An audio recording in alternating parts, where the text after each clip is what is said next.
Fog. It hides the northern Pacific coast of Canada for most of the year.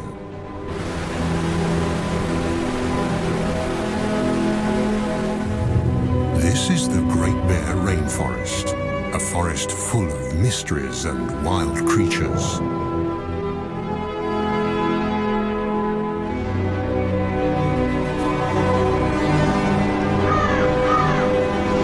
And it's one of those wild creatures, the rarest of them all, that we are looking for. Much more, the spirit bear.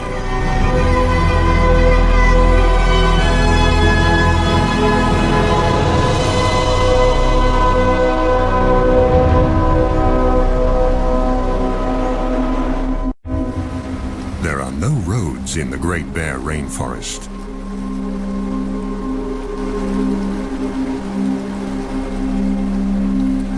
This labyrinth of islands is best accessible by boat. These people, scientists, have to approach this rugged coastline from the water to reach the unique temperate rainforest and discover the secrets it holds.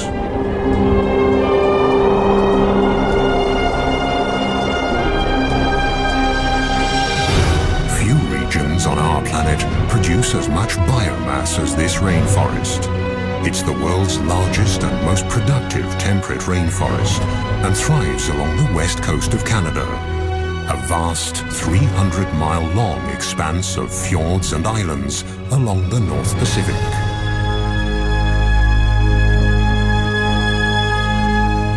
Since time immemorial, these islands and forests have been home to Tsimshian nations of the Gitga'at community. The Gitga'at believe that they are one with the land, the forests, and the ocean. In their world, the animals are their brothers and sisters, and the time when the last ice age covered the west coast of Canada is also a part of this legend.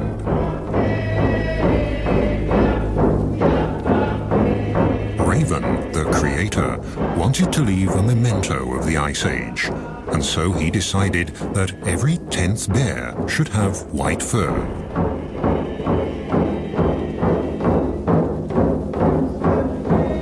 This, they say, was when the spirit bear was created, the white bear of the rainforest.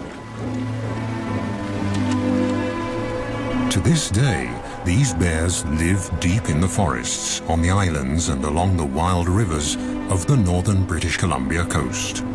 Only very few people have been lucky enough to catch sight of one.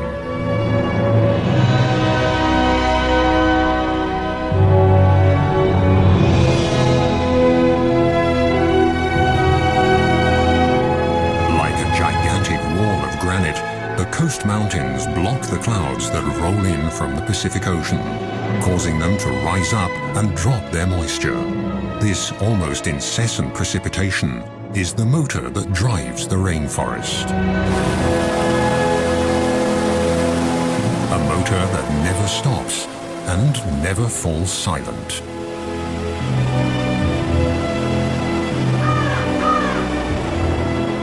Everything in the rainforest, the rocks, the living and dead trees, are covered with a thick growth of mosses that have an important task.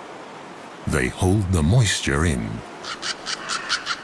In this way, they keep the forest humid and cool and stabilize living conditions for all animals. In the temperate rainforests of the north, biomass doesn't decay as quickly as in tropical rainforests. The destructive organisms here are slow and need a lot more time to do their work. Yet, this rainforest is more productive than those in the tropics.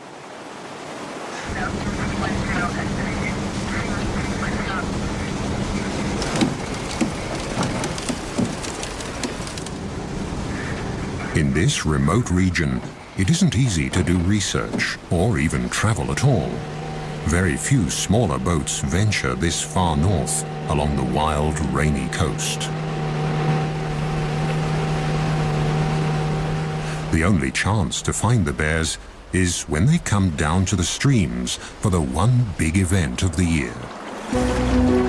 The arrival of the salmon in late summer. For now, though, all is quiet.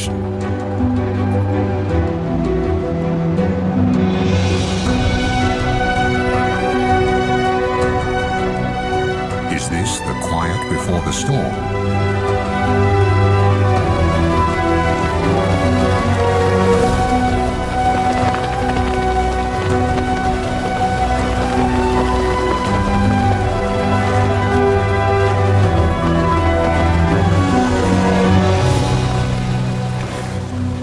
On the outer islands, the group discovers a pack of coastal wolves.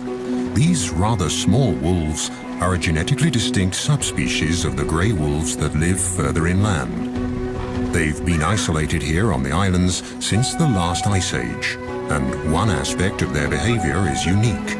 They're the only wolves that feed on fish. In fact, they live on fish and beached carcasses of marine mammals.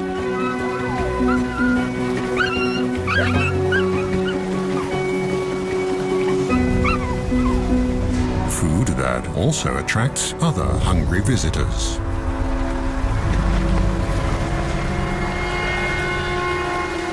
But the pups have nothing to fear from the black bear. During the spring and summer months, the bears eat berries and grass, and they move slowly to save energy, because there are not enough nutrients in the grass to help them gain weight. The river otters living on these islands have also adapted to the salt water. The bear is no threat to them either. They're quick and clever.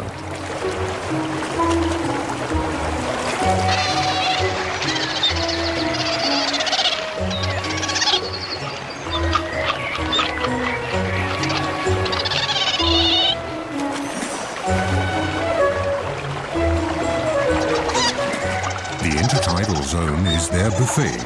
Mussels, small crabs and fish are their favorites, and they're always inquisitive explorers.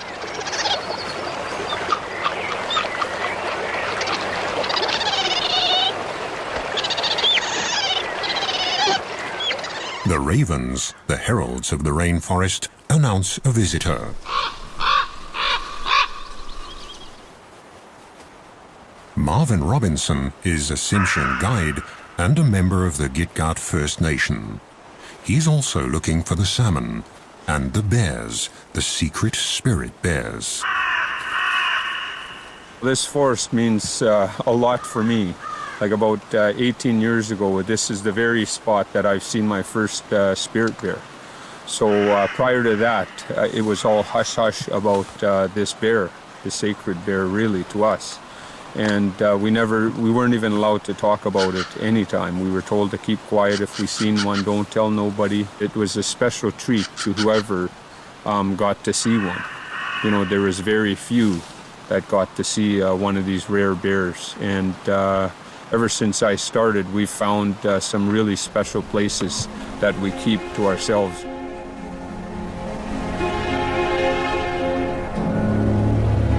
And indeed, the places here are special. On the outer islands, waves and winter storms have created magical beaches.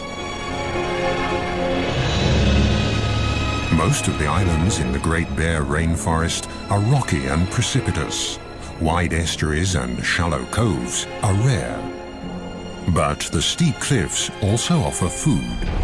Here, with a little luck, a visitor could get a first glimpse of the mystic animal the experts are looking for, the famed spirit bear, one of the rarest animals on Earth.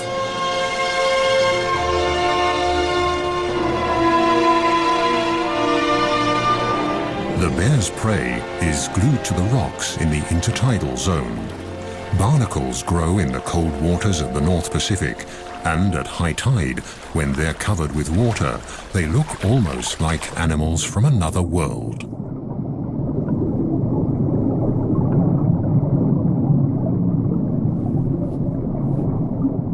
Their feathery arms filter plankton out of the water. It's hard to believe that these little creatures are related to crabs.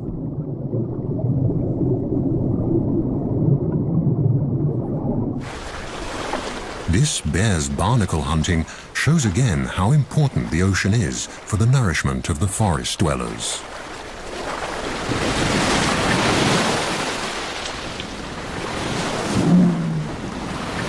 And there's enough nutrition to feed even the largest animals that roam the waters, the whales.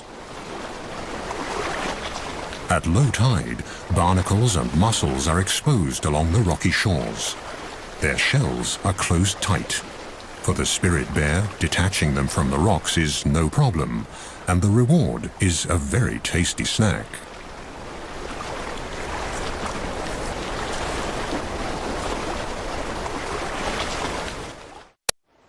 Some of the oldest and largest trees in Canada grow here. The giant Sitka spruce, the ancient yellow and red cedars, and the hemlock. Trees that need the cool, the fog, and the rain. They are the foundation of the temperate rainforest.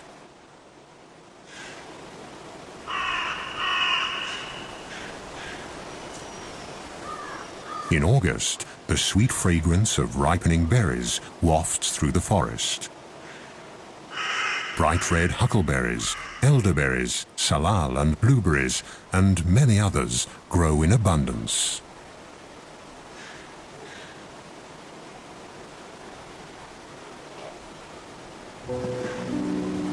For the bears, the berries are a crucial staple to tide them over the leaner months of the summer before the salmon arrive.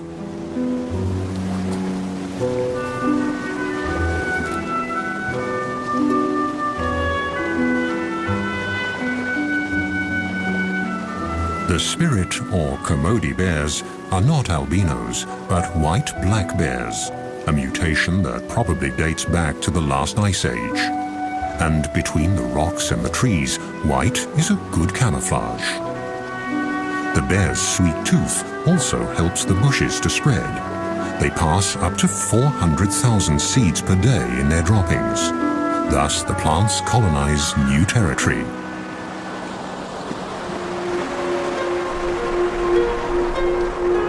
In the temperate rainforest, fog can cover the land in a grey veil within minutes.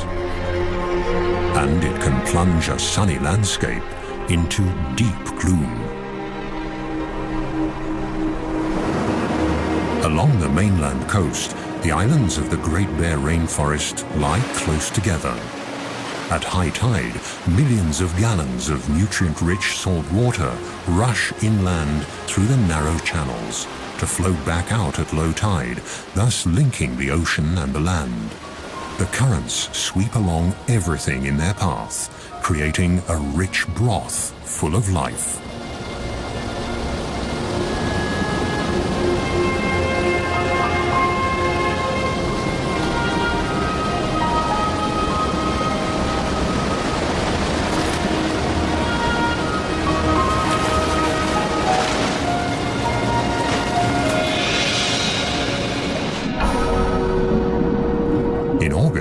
Huge schools of young fish migrate into the waters between the islands. Close behind the fish are the humpback whales. They throw nets of air bubbles to track their prey.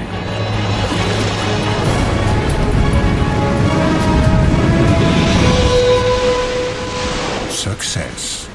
Thousands of fish are caught in their gigantic mouths. Their balloons filter krill and fish out of the water. Again and again, the whales will feed for days.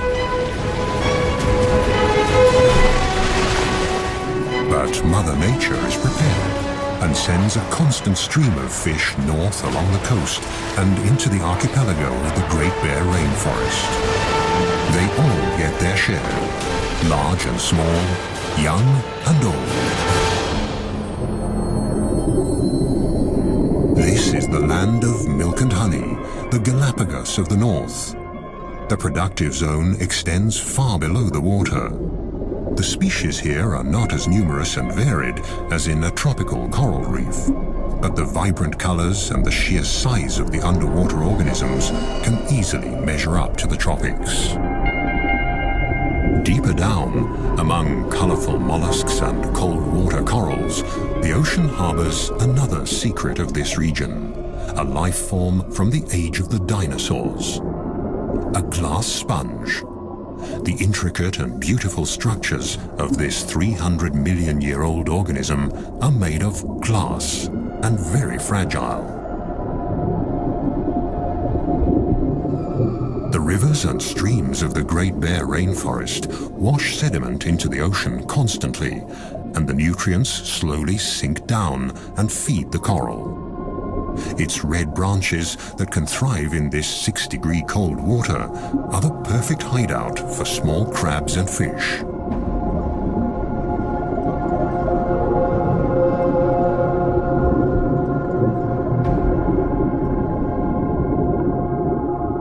The silica from the rocks provides the building material for the sponges.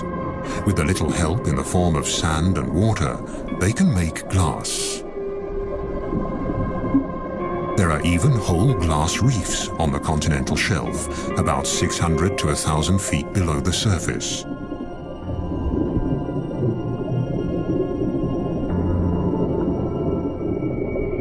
These ancient organisms build complete reefs, powered by nutrients and runoff from the rainforest.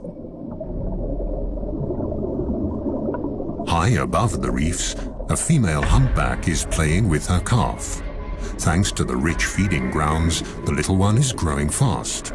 In a few months, when they leave the cold waters and head south, they'll need all their strength.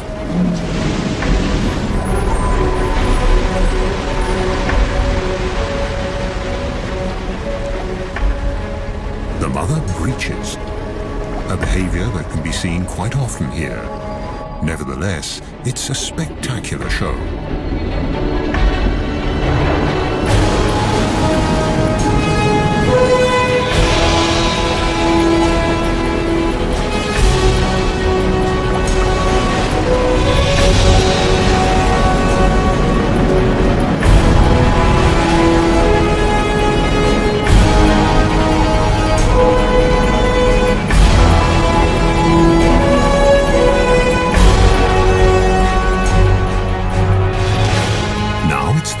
September, and the fish run that all the animals here are anxiously waiting for is approaching.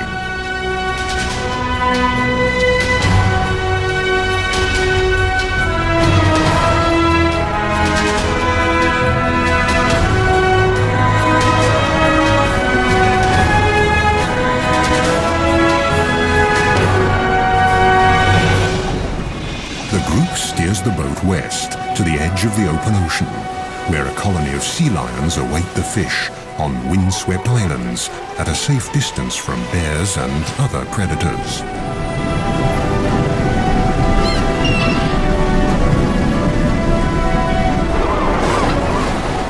The Steller sea lions are the largest of the eared seals. They're an endangered species that lives on the rugged outermost islands along the Pacific coast.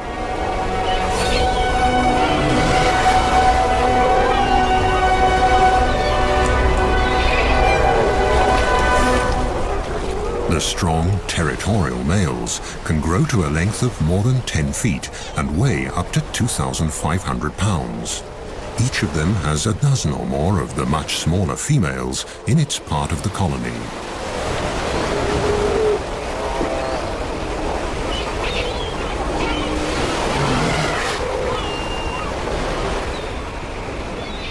Since the 1970s, their numbers have plummeted, and scientists have yet to find out why. Overfishing of the Gulf of Alaska could be one of the reasons.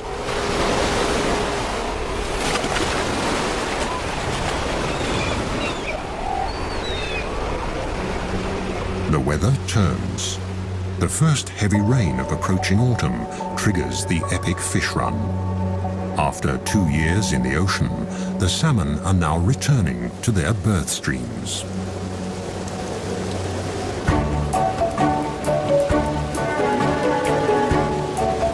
Are the fish here yet? A mother bear and her 2 white cubs patrol the shores of Princess Royal Island. Here, 1 in 10 black bears is white. The white fur color is passed on through a double recessive gene. White cubs will only be born if both parents carry that gene. And bears with black fur can also carry the spirit bear gene.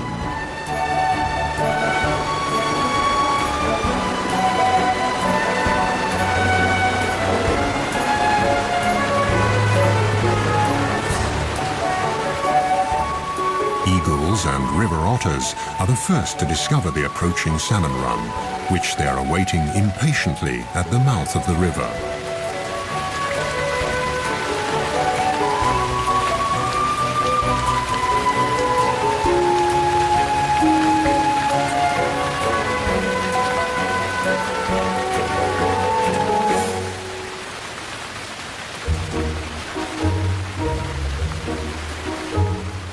Further upriver, a black bear mother checks the water level. It's still too low for the salmon to come. This little bear will see the salmon run for the first time in his life.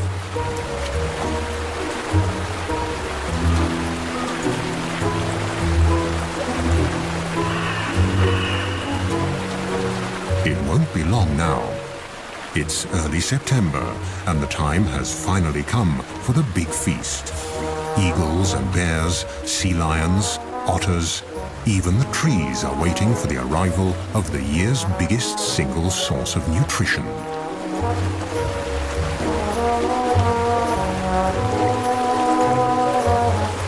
And the big feast will also complete the yearly cycle. Shortly afterwards, the bears will start looking for winter dens.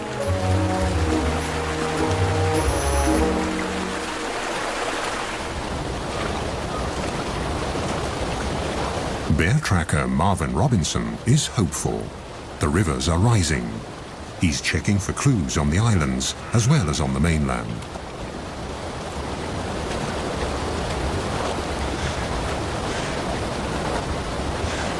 Across the channel from Princess Royal Island, a grizzly mother and her 2-year-old are also checking the waters. Grizzly bears live on the mainland, leaving the islands to the black bears.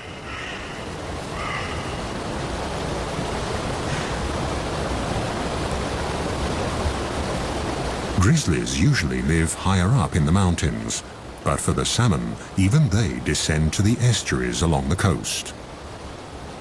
Marvin is concerned. The rains came late. He hopes the salmon run won't be affected.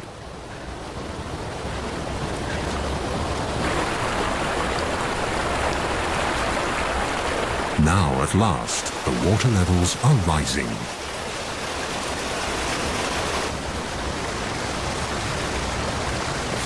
The grizzlies use the waiting time to stock up on sugar, trying to pull the last crab apples off the trees along the riverbanks.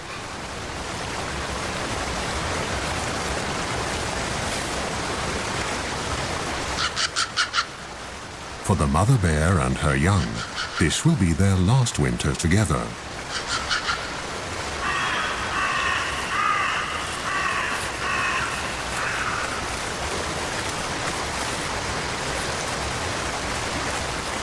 If she can fatten up enough for the winter, she'll have a new cub next spring. But if the salmon run isn't good enough, she'll reabsorb the already incubated egg in her womb during hibernation. Still no salmon, but now the autumn rains have really picked up. This region gets an incredible 4,500 millimeters of precipitation per year. That's 4 times the rainfall of a wet city like Vancouver, further south along the coast. This is a true rainforest. Autumn has arrived, and the first geese are migrating.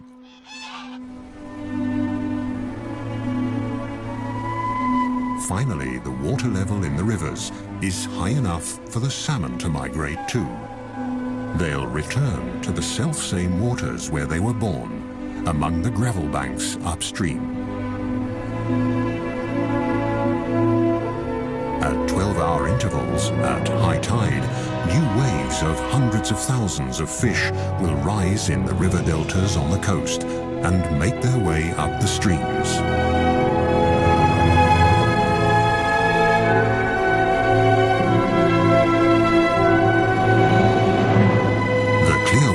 Of the wild streams along the northern coast of British Columbia are the habitat the salmon need to reproduce.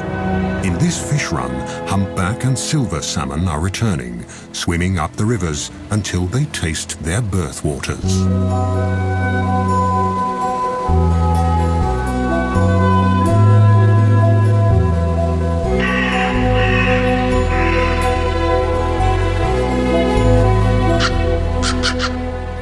Here, the ravens, the heralds of the forests, spread the news.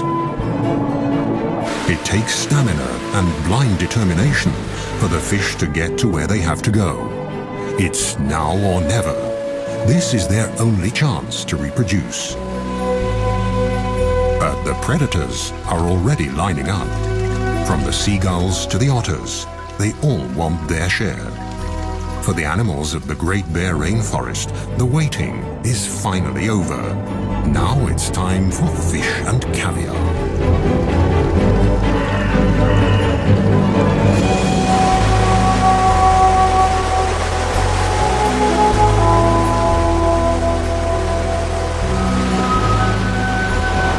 The fish that don't make it are swept away by the raging current, ending up on the rocks and in the kelp of the intertidal zone, right at the feet of the waiting bald eagle.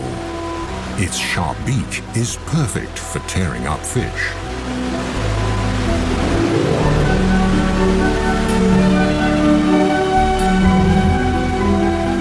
The gulls will get their fair share, but here on the Rain Coast, the bald eagle is the true king of the skies. On the verge of extinction only a few decades ago, these magnificent birds have made an amazing comeback.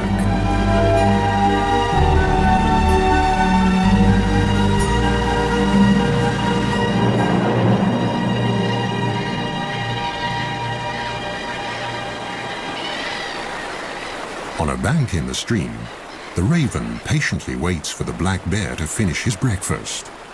Without the bear, he wouldn't be able to get to the food. The skin of the fish is simply too thick.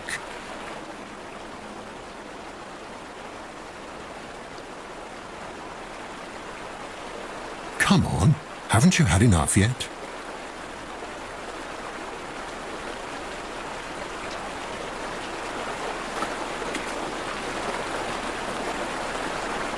One salmon that never fulfilled his reproductive destiny. He died on the home straight. The coastal wolves are also joining in the feast. The estuaries are now full of fish.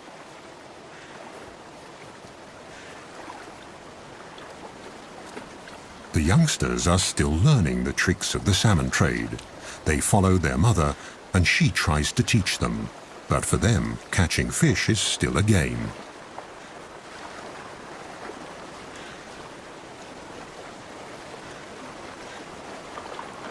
In the shallow tide pools, it's easy to see and grab the salmon, which are tired, in fact almost exhausted from their long journey.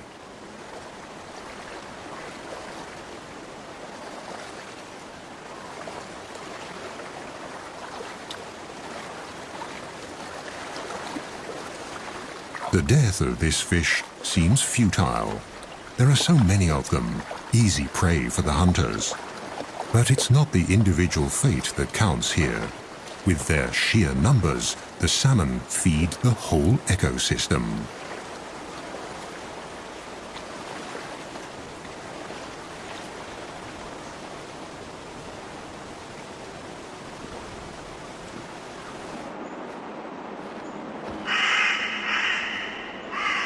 Further back in the forest, Marvin often finds leftovers. Sometimes the wolves carry the fish deep into the woods. The wolves don't consume the whole salmon. They only eat the brain. So they carry the salmon off and maybe a little bit further up the sides of the valleys and stuff because there's a parasite in salmon that if the wolves get it, it could kill them. So basically what happens with the wolves is they've taught each other that it's only safe to eat the brain. The gushing waterfall further upstream seems insurmountable. But the fish keep trying again and again. For them, it's quite literally do or die. And for the strongest, stamina eventually pays off.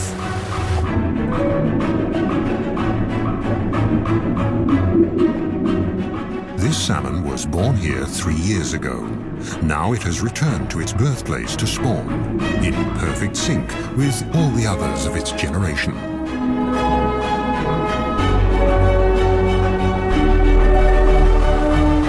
In the first few months after hatching, the fry will stay in their birth streams. Then, during the following summer, they'll drift downriver towards the sea, where they'll feed and mature. They'll stay in the Pacific Ocean for 2 years. Then they'll return to the Great Bear Rainforest to spawn and die.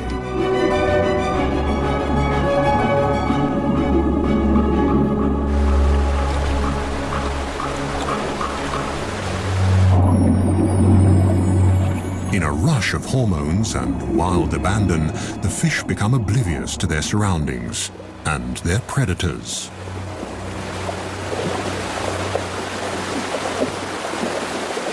But even now, on their deathbeds, the males fight each other, hooking their deformed jaws together, expending their last ounce of energy for a better position to pass on their genes. The unique cycle of life in the temperate rainforest will be completed once again, as it has been every year since time immemorial. The gulls and all the other animals of the coast are the lucky beneficiaries.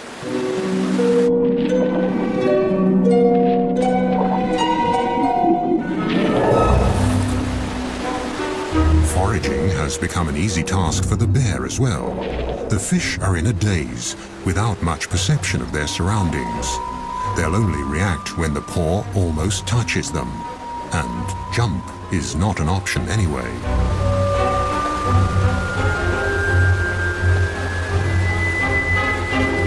The fish look battered. The journey has taken its toll. Now the bears can afford to pick and choose. This spirit bear even leaves a half-dead male salmon, discolored by fungi that have developed on its return to fresh water. The females that are still carrying their eggs taste much better.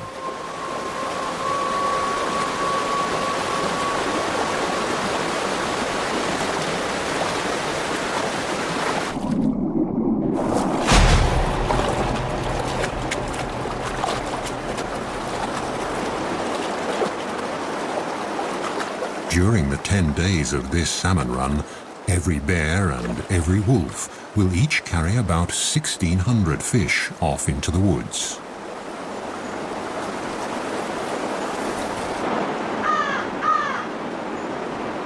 But it still isn't easy to find the spirit bears.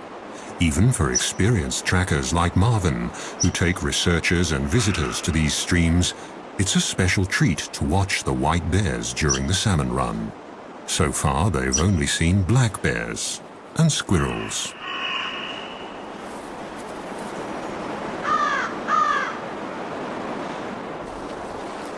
But they can watch various other animals and their behavior during the run.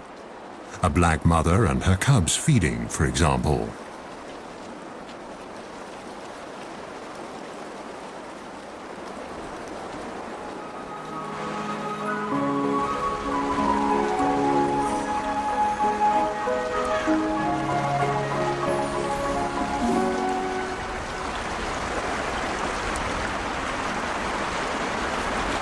Let's see how to get to the fish. In the crystal clear water, they're easy to see, and they seem tired enough, so they should be easy prey.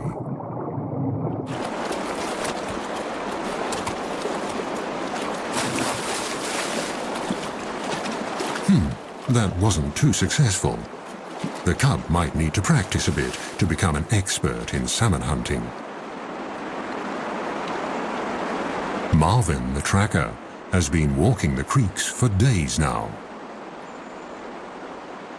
Then, suddenly, there it is, Mochmo, the prodigious spirit bear, one of the rarest animals on Earth, and one of Mother Nature's miracles, right in front of his eyes.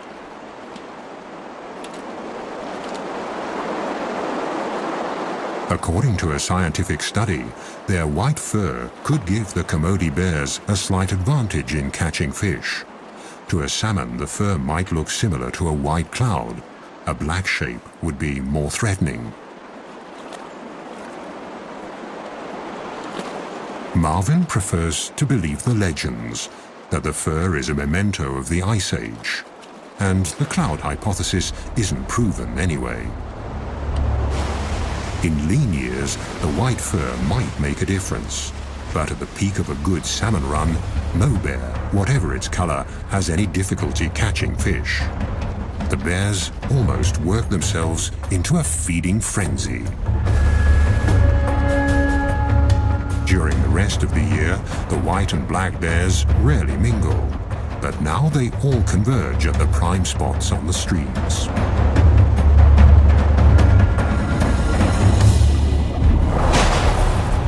Overall, the black bears seem more aggressive and wilder than their white cousins, but they're also more wary. Could it be because, unlike the white bears, they've been hunted before? But wary or not, all the bears have to come to the streams. They have to store fat for hibernation.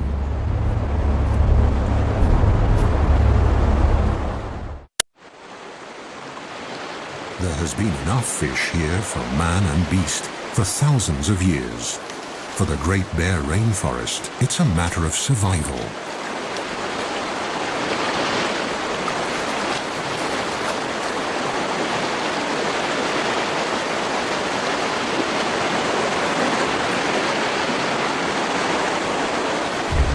Let's hope for these young bears at their first salmon run that the future will hold the same life for them as the present.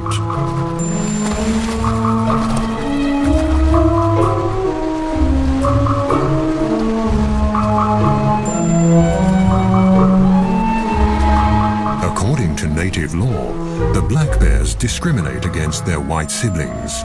When they meet, it's usually the white bear that backs off, even if it's larger.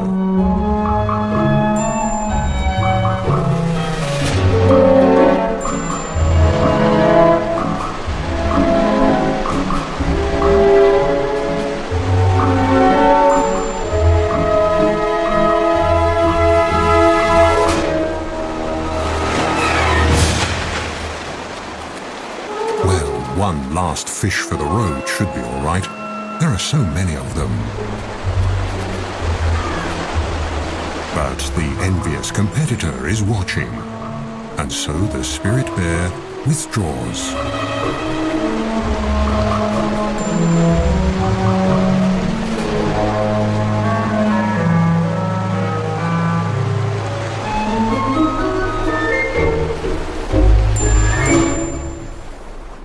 The bears often prefer to eat their fish in the quiet of the forest.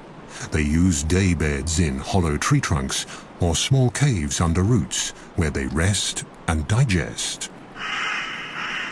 Maggots, bugs, and many microorganisms help the process of decay and decomposition. Mosses can macerate the organic nitrogen and make it available to the trees. The salmon are actually feeding the rainforest. The thickness of the tree rings alone can show which years were good salmon years.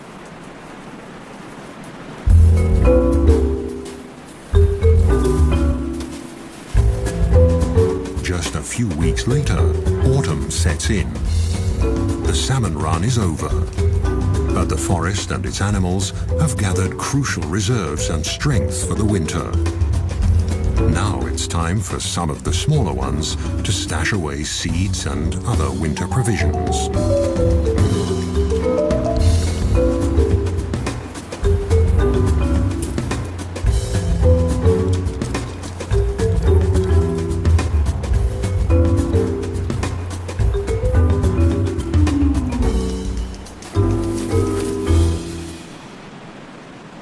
that the stomachs are full, silence returns to the Great Bear Rainforest. Herons and ravens take care of the leftovers of the feast. The remainder decays in or along the streams and is scavenged by the ever-present ravens. Whatever's left is swept into the ocean and becomes fertilizer, feeding the krill there. Nature almost seems wasteful, but this brief overabundance has a deeper purpose. The carcasses pass nutrients on into the water. This is their last gift to a new generation of salmon. Thus, the end of one fish run lays the foundation for the next. The parents make the ultimate sacrifice for the sake of their offspring. This cycle, already many thousands of years old, is the motor that drives the entire ecosystem of the temperate rainforest along Canada's northern Pacific coast. But it's not just the motor that makes a system function. Only if all the individual parts are in place and in the right place will the rare and special life forms along this coast survive. This is the insight the experts have come to on their way back from the expedition.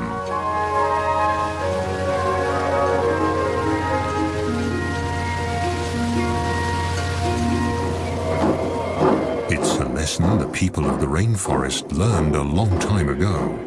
Their songs and icons tell of all the creatures of the forest and the ocean. But the spirit bear is the one special animal, the iconic species, that symbolizes the spirit of the rainforest.